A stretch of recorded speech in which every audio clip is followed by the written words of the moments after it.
Sabihin mo lang na darama ang tunay na pagsinta. Pag-iyak kita ng mahigpit, parang ako'y nasa langit.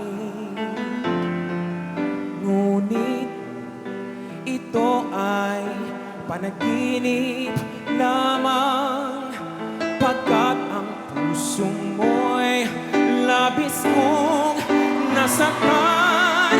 Pakiusap ko, ako ay pakinggan.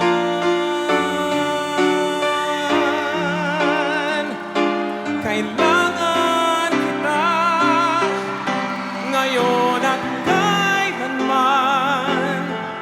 Kailangan mong malaman na ikaw lamang ang tunay kong minamahal, ang lagi kong dinarasal.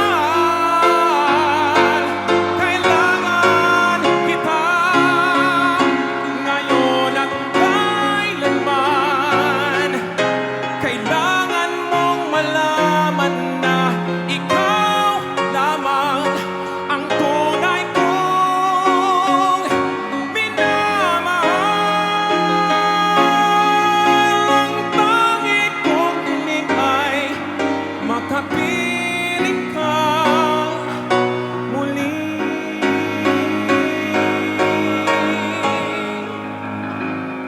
Kailangan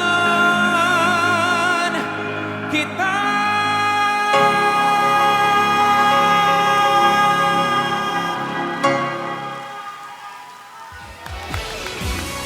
Maraming salamat, Derp. Sir Nico, thank you very much. Tingnan natin kung kasing ganda ng boses mo ang comments natin mga judges. And we are starting with Judge Angel. Hi, Derp! Lapit tayo ng konti.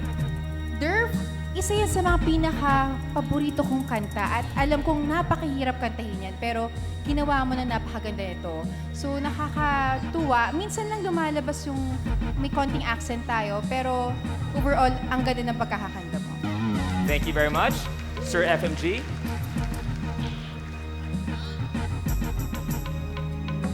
When I met Derp, he was singing in a bar. And he did a song, All of Me. And I was so impressed with that one. I said, why don't you try auditioning in PGT? So I was expecting you to sing that song. But since you chose a Tagalog song, which is difficult to sing, I was quite impressed also. Thank you. Thank you, Sir FMG. Robin. Alam mo, gustong-gusto ko si Bruno Mars eh. Pero mukhang ikaw ang susunod sa yapak nun. Ayos! Thank you very much, Sir Robin. Vice. That was a good performance. Maganda naman yung kanta mo. Although hindi ako masyadong tinamaan, hindi ako na-emote, hindi ako napahugot. Sa panahong ito na usong-usong hugutan, di ba lahat tayo makarinig lang ng love songs, humuhugot tayo. Hindi ako masyadong napahugot, kaya I'm just not quite sure if your performance tonight will be able to convince me that the next champion of Pilipinas Got Talent is again going to be a singer. Thank you, judges.